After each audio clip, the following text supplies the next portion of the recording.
इस कहानी की शुरुआत होती है डायबॉलिक नाम के एक शातिर चोर से, जो रातों रात एक बिल्डिंग में घुसने की कोशिश कर रहा था। ये बिल्डिंग थी आर्मिन नाम की एक ज्वेलरी कंपनी की, जिसके अंदर इस देश के सबसे कीमती ताज को रखा गया था। अब यहाँ डायबॉलिक का काम काफी आसान हो गया, क्योंकि इस ताज की हिफाजत के लिए सिर्फ एक सिक्योरिटी गार्ड को रखा गया था और बाकी के गार्ड्स बड़े आराम से ताश की बाजी खेल रहे थे। अब बिल्डिंग में एंटर होते ही डायबॉलिक ने इकलौते गार्ड को मार डाला और फौरन उस कमरे में पहुंचा जहां उस बेशकीमती ताज को रखा गया था। लेकिन कमरे में एंटर होते ही वहां का सिक्योरिटी अलार्म बजने लगा, जिसके चलते बाकी के गार्ड्स भी अलर्ट हो गए। अब अलार्म सुनते ही बाकी गार्ड्स उस कमरे तक पहुंचे जहां इन्हें कमरे का दरवाजा खोलने में परेशानी हो रही थी, क्योंकि डायबॉलिक ने दरवाजे के चाबी वाले छेद को अंदर से ब्लॉक कर दिया था। ये देखकर गार्ड्स ने उस दरवाजे को बम से उड़ाने का फैसला किया, लेकिन जब तक वो लोग अंदर पहुंचे तब तक डायबॉलिक ने वो ताज चुरा लिया था और अपने पैराग्लाइडर पर उड़कर वहां से भाग चुका था। इसके बाद उसने एक चलती हुई गाड़ी पर लैंड किया जो उसकी गर्लफ्रेंड ईवा चला रही थी। इसके बाद वो गाड़ी में एंटर हुआ और ये दोनों उस बेशकीमती ताज को लेकर फरार हो गए। अब अगली शाम आर्मिन कंपनी ने एक ज्वेलरी शो को ऑर्गेनाइज किया ताकि वो अपने बेशकीमती गहने दुनिया को दिखा सके। इन गहनों के प्रचार के लिए 5 सुपर मॉडल्स को हायर किया गया, जिन्होंने आर्मिन कंपनी के बेशकीमती गहने पहनकर एक शानदार डांस परफॉर्म किया। ये गहने दिखने में इतने खूबसूरत थे कि हॉल में बैठे हर एक इंसान के मन में इन्हें खरीदने की तमन्ना सी जाग उठी। डांस के दौरान हॉल के चारों ओर ढेर सारे पुलिस वालों को तैनात किया गया ताकि डायबॉलिक दोबारा से इनके गहनों को चुरा न ले। लेकिन अभी ये डांस खत्म होता उससे पहले पूरे हॉल की लाइट्स अचानक से गायब हो गयी। ये देखकर एक गार्ड ने उन सभी डांसर्स को एक सेफ कमरे में चलने को कहा ताकि अंधेरे का फायदा उठाकर कोई इन गहनों को चुरा न सके। इसके बाद इन सभी को एक सेफ कमरे में लाया गया, जो कि असल में एक ट्रक का पिछला हिस्सा था। यहाँ इस ऑफिसर ने लड़कियों को ट्रक के अंदर डाला और इस ट्रक को चलाकर वहाँ से ले गया। अब यहाँ ये खुलासा होता है कि असल में ये ऑफिसर कोई और नहीं बल्कि वो शातिर चोर डायबॉलिक था, जो एक पुलिस वाले का मास्क लगाकर बिल्डिंग में घुस आया था। इसके बाद डायबॉलिक ने लड़कियों से वो बेशकीमती गहने उतरवा लिए और उन्हें एक सुनसान सड़क पर अकेला छोड़कर चला गया। इसके बाद ये चारों लड़कियां पास के एक रेस्टोरेंट में गईं ताकि वहाँ इन्हें कोई मदद मिल सके। अब रेस्टोरेंट में घुसते ही एक लड़का इन लड़कियों के पास आकर इन्हें छेड़ने लगा, पर तभी अचानक से इस लड़की ने उसका हाथ मोड़कर उसे उसकी औकात दिखा दी। दरअसल ये लड़कियां कोई मामूली डांसर्स नहीं बल्कि अंडरकवर एजेंट्स थीं, जिन्हें डायबॉलिक को पकड़ने का काम सौंपा गया था। यहाँ लड़कियों की लीडर, जिसका नाम एजेंट बुरॉव था, उसने रेस्टोरेंट के फोन से ऑफिसर जिंको को कॉल किया और उसे पूरी बात बताई। जिंको वही ऑफिसर था जिसने अपनी आधी जिंदगी डायबॉलिक को पकड़ने की कोशिश में बिता दी। यहाँ बुरॉव ने बताया कि उनका प्लान काम कर चुका है और डायबॉलिक उनके जाल में फंस चुका है। दरअसल ये लोग जानते थे कि डायबॉलिक उन गहनों को चुराने जरूर आएगा और इसलिए इन्होंने उन गहनों में जीपीएस ट्रैकर को फिट कर दिया था ताकि वो डायबॉलिक की लोकेशन को ट्रेस करके उसके खुफिया अड्डे तक पहुंच सके और उसका सारा माल जब्त करके उसे गिरफ्तार कर सके।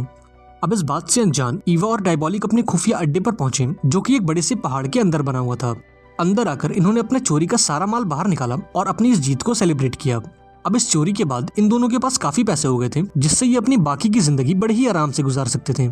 यहाँ ईवा ने डायबॉलिक से कहा कि हमें कुछ दिनों के लिए कहीं बाहर घूमने जाना चाहिए, लेकिन डायबॉलिक ने इसके लिए मना कर दिया और ईवा को अपनी अगली चोरी का प्लान बताने लगा।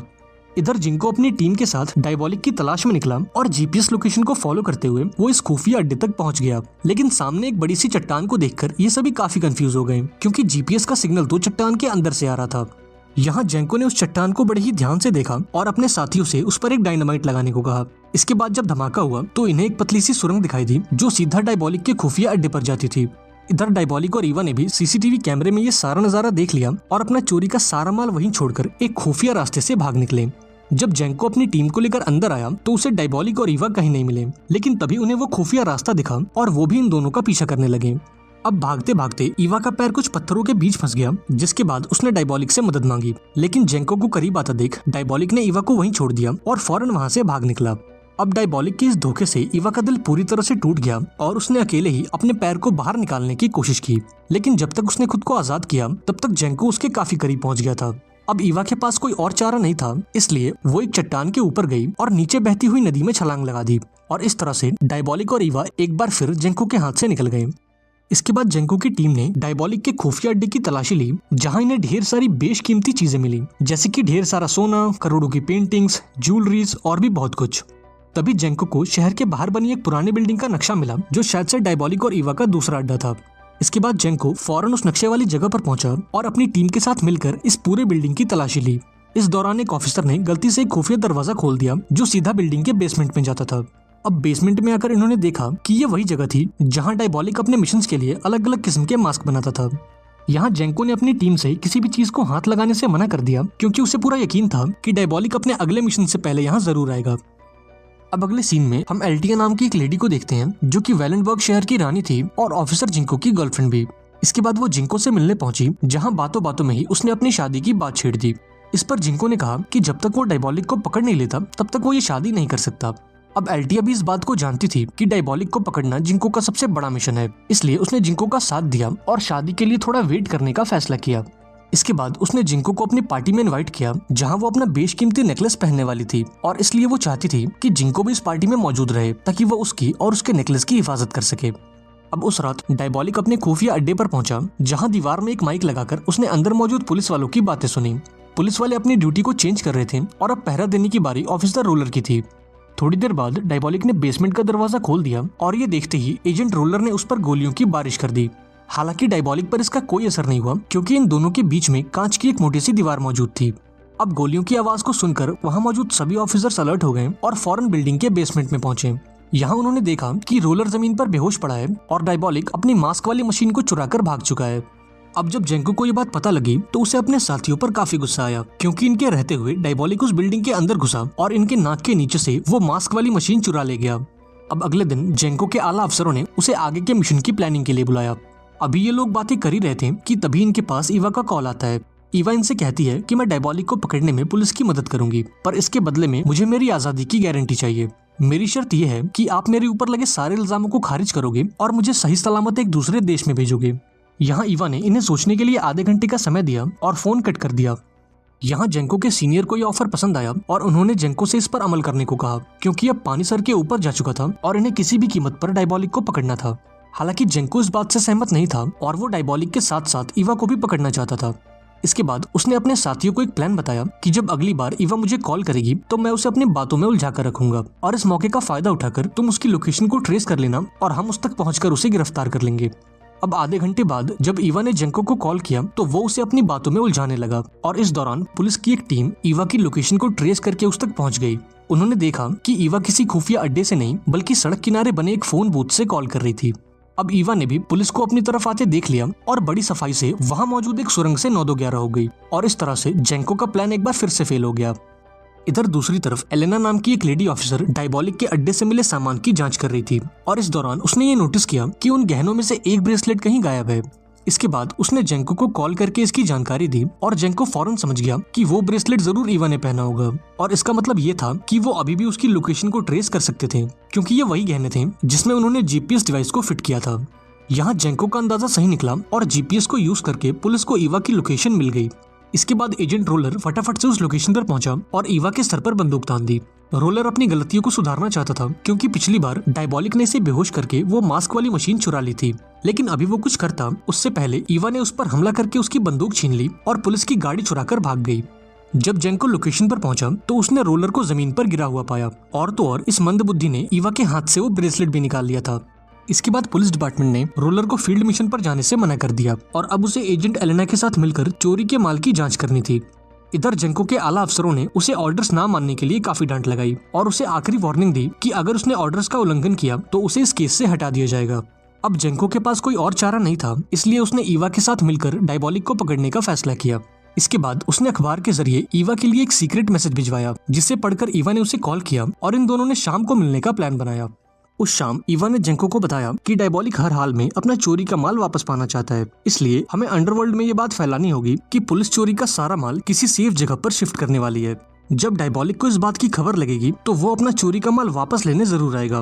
प्लान के मुताबिक हम एक बुलेट प्रूफ ट्रक को सिक्योरिटी के साथ बाहर निकालेंगे ताकि डायबॉलिक को लगे कि लूट का सारा माल इसी ट्रक में मौजूद है, जबकि असली माल तो एक खटारा सी दिखने वाली वैन में होगा ताकि किसी को भी उस पर शक ना हो। ईवा बताती है कि जब डायबॉलिक उस ट्रक का पीछा करेगा तो हम उसे एक सुरंग के रास्ते से होकर गुजारेंगे और जब डायबॉलिक उस सुरंग में आएगा तो हम उसे चारों तरफ से घेर लेंगे। अब जेंको को ये प्लान काफी पसंद आया और उसने अगले दिन से ही इस प्लान पर काम करना शुरू कर दिया। उसने एक अंडरकवर एजेंट की मदद से पूरे अंडरवर्ल्ड में ये बात फैला दी कि पुलिस चोरी का सारा माल किसी सेफ जगह पर शिफ्ट करने वाली है। इसके बाद वो अपनी गर्लफ्रेंड एल्टिया से मिलने गया और उसे बताया कि वो उसकी पार्टी में शामिल नहीं हो पाएगा, क्योंकि उस दिन उसे डायबॉलिक को पकड़ने जाना है। और रही बात उस नेकलेस की, तो वो उसकी सिक्योरिटी के लिए अपने सबसे काबिल अफसर को भेजेगा।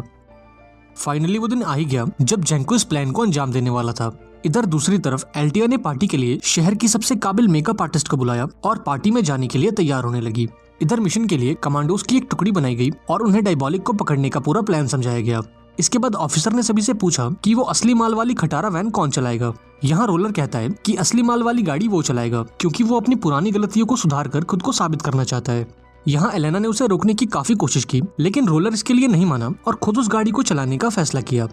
इसके बाद लूट का सारा माल एक साधारण से वैन में डाल दिया गया और अब सभी लोग इस मिशन पर जाने के लिए बिल्कुल तैयार थे। अब ऑर्डर्स मिलते ही उस बुलेट प्रूफ ट्रक को भारी भरकम सिक्योरिटी के साथ बाहर निकाला गया और थोड़ी देर बाद रोलर असली माल वाली गाड़ी को लेकर उल्टी दिशा में निकल गया। इधर जैसे ही पुलिस की गाड़ियां सुरंग में पहुंची तो किसी ने जानबूझकर उसके एग्जिट को ब्लॉक कर दिया। तभी अचानक से ये पूरी सुरंग धुएं से भर गई और इसी धुएं के बीच एक अनजान आदमी पुलिस की तरफ बढ़ने लगा। ये देखते ही सभी पुलिस वालों ने अपनी बंदूक निकाल ली, लेकिन जब उन्होंने पास जाकर देखा तो ये कोई आदमी नहीं बल्कि एक मोम का पुतला था। इधर पार्टी में जब एल्टिया अपने उस नेकलेस को पहनने गई तो उसे उसका नेकलेस कहीं नहीं मिला, जिसका मतलब ये था कि उसकी ये बेशकीमती अमानत चोरी हो चुकी है। इसके बाद हम रोलर को देखते हैं जो हाईवे से रास्ता बदलकर जंगल के एक सुनसान सड़क पर जाने लगा। थोड़ी देर बाद वो अपनी गाड़ी से बाहर आया जहां उसकी मुलाकात ईवा से हुई और अब ये खुलासा हुआ कि ईवा ने एल्टिया की मेकअप आर्टिस्ट का भेष बदलकर उसका वो बेशकीमती नेकलेस चुरा लिया था।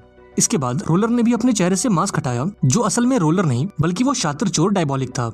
अब हमें फ्लैशबैक में बताया जाता है कि ये सब डायबॉलिक का एक प्लान था ताकि वो पुलिस को बेवकूफ बना सके। उस दिन भागते वक्त उसने जानबूझकर ईवा को पीछे छोड़ दिया ताकि जेंको को ऐसा लगे कि उसने ईवा को धोखा दे दिया है और वो उसकी कई बातों पर यकीन कर ले।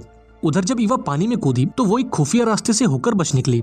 इसके बाद जब डायबॉलिक का सामना रोलर से हुआ तो उसने रोलर को जान से मार डाला और उसके चेहरे का मास्क बनाकर उसकी जगह ले ली और इस तरह से डायबॉलिक ने पूरे पुलिस डिपार्टमेंट को बेवकूफ बनाया और अपना लूट का माल दोबारा से चुरा लिया।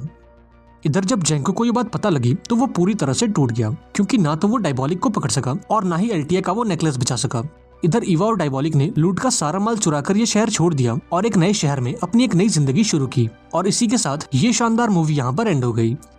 आई होप आपको ये कहानी पसंद आई होगी। अगर वीडियो अच्छी लगी हो तो इसे लाइक कर देना और चैनल को भी सब्सक्राइब कर लेना। मिलते हैं अगली वीडियो में, पर तब तक के लिए be safe and keep chilling.